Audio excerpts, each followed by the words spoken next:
সকল প্রার্থীগণ নিজ দায়িত্বে অপসারণ করিবেন। নির্বাচনী প্রচারণায় সরকারি অনুমতির অপব্যবহারমূলক কোন কর্মকাণ্ড করিতে পারিবেন না। এই বিষয়ে যদি রিটার্নিং অফিসার অথবা ইলেকশন কমিশন পৌরসভা সিটি কর্পোরেশন এটা আমার কনফিউজ করে না যে ইউনিট ভোটে সিঙ্গেল ইউনিট ইউনিয়ন এখানে কোনো ওয়ার্ড নাই। ওয়ার্ড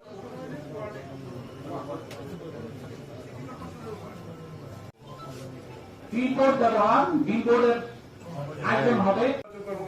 আমি আছি, পুলিশ সুপার মহোদয় আছে, আমাদেরকে ফোন করতে হবে, আমরা যে আপনাদেরকে হেল্প করতে মানে ইচ্ছাকৃতভাবে কারো ব্যাপারে একটা ভুল তথ্য কোনো ব্যবস্থা নেওয়ার আসলে সুযোগ নেই। এই জিনিসটা হচ্ছে সবাই সতর্ক থাকতে হবে। শুভ সকাল, সবাই ভালো আছেন? আলহামদুলিল্লাহ।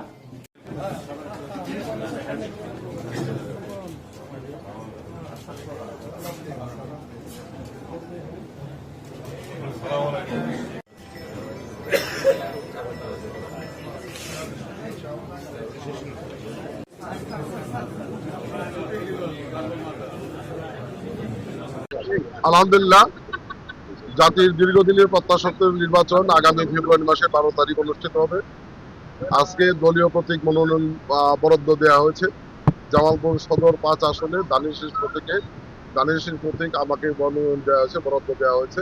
আলহামদুলিল্লাহ, আল্লাহর কাছে শুকরিয়া করছি, দলের কাছে কৃতজ্ঞ, জামালপুরবাসীর কাছে কৃতজ্ঞ। এখানে দীর্ঘ 30 বছর জামালপুর সদরে আওয়ামী লীগের এমপি প্রতিনিধিত্ব করেছে। জনগণের কল্যাণের কাঙ্ক্ষিত উন্নয়ন হয় নাই, যে কারণে এই সদরের মানুষের প্রত্যাশাটা অনেক বেশি। সেই ক্ষেত্রে আমরা বিশ্বাস করি যে এইবারের মাঠে বিএনপি 17 বছর যে ত্যাগ স্বীকার করেছে জনগণের অধিকার প্রতিষ্ঠার সংগ্রামে, গণতন্ত্র প্রতিষ্ঠার সংগ্রামে, আমাদের অফিসার নির্বাচন বেগম খালেদা জিয়া এই সংগ্রাম করতে গিয়ে অসুস্থ হয়ে তিনি দুনিয়া ছেড়ে চলে গেছেন।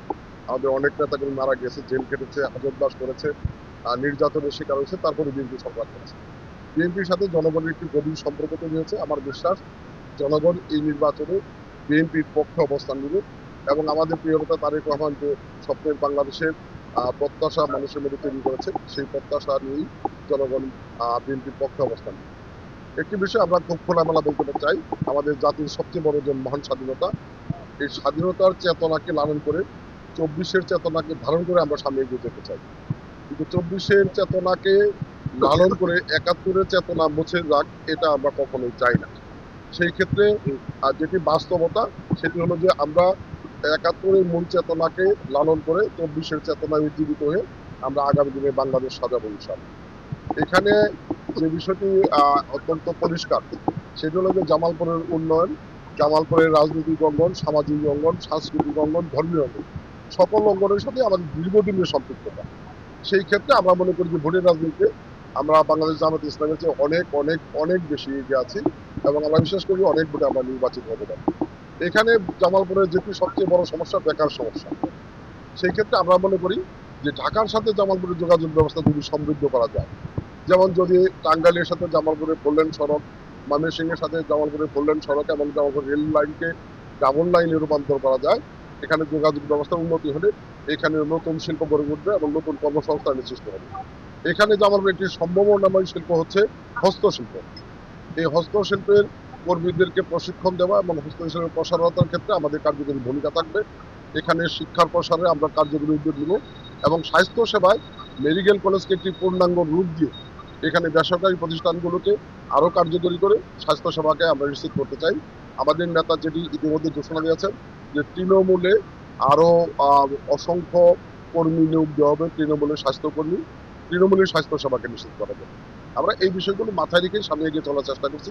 সব মিলিয়ে আগামী দিন জামালপুর একটা উন্নত, সমৃদ্ধ, শান্তিপূর্ণ, জনগণের কল্যাণে, জামালপুরবাসীর কল্যাণের জামালপুর রূপান্তর করতে চাই।